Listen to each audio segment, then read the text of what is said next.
அருமை நண்பர்களுக்கு ஒரு அருமையான வணக்கம். இன்னைக்கு ஒரு அழகான ஸ்பாட்டை நான் இன்ட்ரடியூஸ் பண்ண போகிறேன். எல்லாத்துக்கும் தெரிஞ்ச ஸ்பாட்டு தான். நம்ம கன்னியாகுமரி பக்கத்தில் இருக்கக்கூடிய முட்டம் கடற்கரை.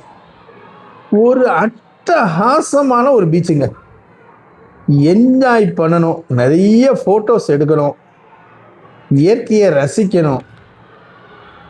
நம்மளுடைய இந்த ப்ரெஷர், டெய்லி லைஃப்பில் உள்ள ப்ரெஷரில் இருந்து கொஞ்சம் நேரம் ஃப்ரீயாக இருக்கிறோம்னா உடனே கிளம்புங்க முட்டம் கடற்கரைக்கு.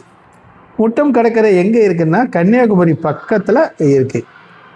அதாவது கன்னியாகுமரி மாவட்டத்தில் தான் இருக்குது. நாகர்கோவிலில் இருந்து ஒரு 18 கிலோமீட்டர் தூரத்தில் இருக்குது. கன்னியாகுமரியில் இருந்து ஒரு 31 கிலோமீட்டர் தூரத்தில் இருக்குது.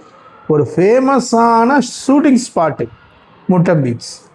ஃபேமிலியோட போகிறதுக்கு அட்டகாசமான இடம், ஃப்ரெண்ட்ஸோடு போகிறதுக்கு அட்டகாசமான இடம். காலையில் போங்க அல்லது ஈவினிங் போங்க. 6 to 9, சாயங்காலம் ஒரு 3 மணிலேருந்து ஒரு 7, 6:30 அவ்வளவு தான் அலோவ் பண்ணுவாங்க. அதுக்கப்புறம் உங்களை அனுப்பிடுவாங்க. அது வரை இருந்து பார்க்கலாம். மதியம் போகாதீங்க. அதாவது ரொம்ப வெயில் அடிக்கக்கூடிய இடத்துல கடற்கரை பக்கத்தில் போனோம்னா அந்த உப்பு காற்று மேலே பட்டு ஒரு இச்சிங் சென்சேஷனும் இருக்கும். இப்போ கவர்மெண்ட் வந்து நிறைய மாடிஃபை பண்ணியிருக்காங்க, ரொம்ப அழகாக மாற்றிருக்காங்க. நிறைய இடங்கள் இருக்குது பார்க்கறதுக்கு. சின்ன சின்ன மண்டபங்கள் இருக்குது. அந்த மண்டபத்துக்குள்ளே போய் இருந்து நம்ம அழகாக பார்க்கலாம். இந்த பீச் முழுதும் நல்ல வேகமான ஆபத்தான கடல் அலைகளால் ஆனது, ரொம்ப பாறைகளால் ஆனது. கண்டிப்பாக குளிக்கக்கூடாது, தண்ணியில் கால் நினைக்கக்கூடாது. நான் திருச்செந்தூர் கடற்கரையில் கால் நினைச்சேன், கன்னியாகுமரி கடற்கரையில் கால் நினச்சி விளாண்டேன் அப்படிங்கிற நினச்ச மாதிரி இங்கே போகக்கூடாது. கடல் அலை வேகமானது, ரொம்ப ஆபத்தானது. ஒரு பெரிய கயிறு கட்டி போட்டிருக்காங்க. அந்த கயிறு கட்டி போட்டிங்கன்னா அந்த கயிறை தாண்டி கடல் பக்கம் போகக்கூடாது. நிறைய ஒரு போலீஸ் அபிஷியல் இருக்காங்க, செக்யூரிட்டி இருக்காங்க. அவங்க வந்து உடனே வார்ன் பண்ணுதாங்க, இங்கே இது பக்கத்தில் போகக்கூடாதுன்னு சொல்லிட்டு நம்மளை உடனே அலோவ் பண்ணுறது கிடையாது. அதை மீறி நம்ம போயிடக்கூடாது. நம்ம நிறைய ரசிக்கலாம். அதாவது நிறைய மலையாள தமிழ் படங்களுடைய ஷூட்டிங் ஸ்பாட்டு இங்கே நிறைய இருந்திருக்காங்க. இங்கே போட் செய்யக்கூடிய இடம் ஒரு பெரிய இடம் இருந்திருக்கு. முந்தி காலத்தில் போட் செஞ்சுருக்காங்க. அதாவது ஒரு 5-6 வருஷத்துக்கு முன்னாலே செஞ்சுருக்காங்க. இப்போ இந்த போட் செய்யக்கூடிய இடம் வந்து இப்போ இல்லை. அதாவது இருக்குது, அந்த போட் செய்கிறது கிடையாது. ஆனால் அது ஒரு பெரிய ஷூட்டிங் ஸ்பாட்டாக இருக்குது. வெளியிலேருந்து பார்க்கும்போது அந்த இடம் வந்து ஒரு அழகான ஒரு அமைப்பாக இருக்குது. அதையும் நல்லா என்ஜாய் பண்ணுங்கள். அதாவது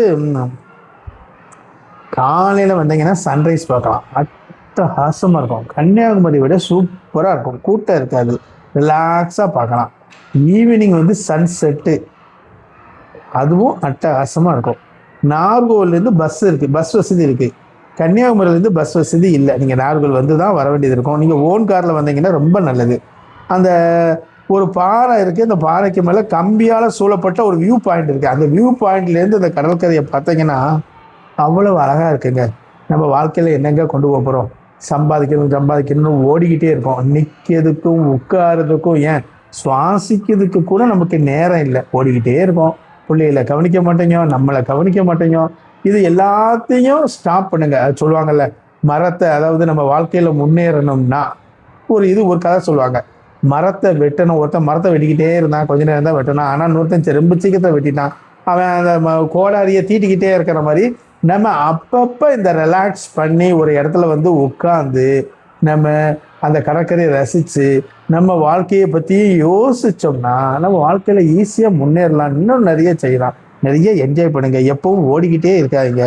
அடுத்தது நம்ம பாரதிராஜா படத்தில் ஒரு பாரதிராஜாவுடையிலேருந்து பாலா வரை ஏகப்பட்ட படங்க, தமிழ் படம், மலையாள படம் எல்லாமே இந்த முட்டத்தில் எடுத்திருப்பாங்க.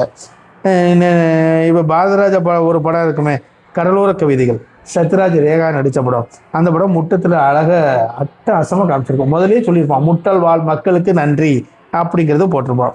அதில் வந்து இந்த அடியாத்தாடி அப்படின்னு ஒரு பாட்டு, ஒரு ஃபேமஸான பாட்டு விட்டுல, அந்த பாட்டும் முழுக்க முழுக்க முட்டம் கடற்கரையில் எடுத்திருப்பாங்க. அலைகள் ஓய்வுதலி, அடுத்தது பாரதிராஜாவுடைய இன்னொரு படமான அலைகள் ஓய்வுதலில் கார்த்திக் இன்ட்ரடக்ஷன், அவருடைய கார்த்திக் ராதாவுடைய லவ் சீனு, அவங்க ஃப்ரெண்ட்ஸ் பேசுறது, அப்புறம் அந்த கிளைமேக்ஸில் தியாகராஜன் வந்து புல்லட் எடுத்துகிட்டு வர்றது, எல்லாமே இந்த முட்டம் கடற்கரையில் தான் அட்டகாசமாக இருக்கும். அதுக்கப்புறம் அழகாக காமிச்சிருப்பாங்க. கிளைமேக்ஸ் காமிச்சு எல்லாமே இங்கே தான் இருக்கும். நம்ம சிஎம் விஜய் சாருடைய பூவே உனக்காக, அவர் தான் டேர்னிங் பாயிண்ட். அவருடைய சினிமா உலகத்தில் டேர்னிங் பாயிண்ட்டு. அந்த அதில் உள்ள பாட்டு, அந்த அந்த ஹீரோயினுக்கு வந்து அவங்க கிளைமேக்ஸை, அதாவது ஃப்ளாஷ்பேக்கை ஏதோ சொல்லுவான். அந்த சீனும் இதில் தான் எடுத்திருப்பாங்க. லைட் ஹவுஸ் சுற்றுலா பயணிகளை ஈர்க்கும் முக்கியமான இடம். லைட் ஹவுஸ் இருக்குது, அட்டகாசமான இடம் இருக்குது, புகைப்படம் எடுக்க, அடுத்து இயற்கையை ரசிக்கக்கூடிய சூப்பர் இடம் இருக்குது.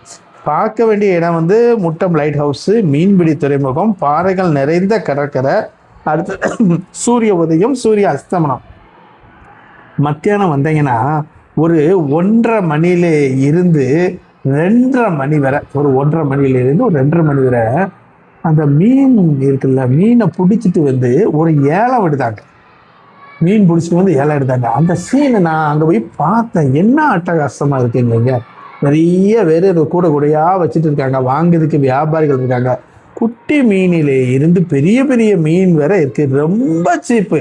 அதாவது நீங்கள் மீன் சமைச்சு சாப்பிடக்கூடிய ஆட்களாக இருந்தீங்கன்னா சாயங்காலம் வர்றதை காலையிலே வந்து ஒரு ஐஸ் கட்டி மாதிரி ஒரு பெட்டி மாதிரி வாங்கி வச்சுக்கிட்டு காரில் பின்னால் வாங்கி நீங்கள் மீனை வாங்கிட்டீங்கன்னா ஒரு வாரத்துக்கு உங்களுக்கு எந்த பிரச்சனையுமே இல்லை. அட்டகாசமான மீன் இது இருக்குது. இதை விட அங்கே ஒரு கேண்டீன் இருக்குங்க. அந்த மீன் வாங்கிட்டு போயிடலாம். இதை விட நம்ம முட்டம் கடற்கரையில் ஒரு கேண்டீன் மாதிரி, அதாவது கடற்கரை பக்கத்தில் ஒரு 2 லேடிஸ் வந்து வச்சுருக்காங்க. அதில் சூடாக பச்சி போடுறாங்க, காலிஃப்ளவர் பக்கோடா போடுறாங்க, டீ, அருமையான டீ இருக்குது. அதில் வந்து ஒரு கப்பக்கிழங்கும் மீன் குழம்பு ஊற்றி கொடுக்காங்க. அப்போ அது ஒரு டேஸ்ட்டு அல்லுதுங்க. அதாவது கப்பக்கிழங்கை ஊற்றி அதில் மீன் குழம்பு, ஐர மீன் குழம்பு, மீன் துண்டு போட்டு கொடுக்காங்க. அதை வாங்கி சாப்பிட்டுக்கிட்டு கடற்கரையை பார்த்துக்கிட்டு இருந்தோம்னா அதுதாங்க நம்ம வாழ்க்கையில் கிடைச்சக்கூடிய மிகப்பெரிய சொர்க்கம். அதை எதை மிஸ் பண்ணுறீங்களோ இல்லையோ, அந்த கப்பக்கிழங்கையும் அந்த மீன் குழம்பையும் தயவு செய்து நீங்கள் மிஸ் பண்ணிடுறாங்க. நீங்கள் நல்லா என்ஜாய் பண்ணணும். நம்ம வாழ்க்கையில் ஓடிக்கிட்டே இருக்கோம். ஒரு நேரம் இருந்து நம்ம என்ன செய்தோம், இன்னும் நம்ம என்ன செய்யணும்னு யோசிக்கணுமா? கண்டிப்பாக முட்டம் கடற்கரைக்கு போங்க. All the best. Thank you very much.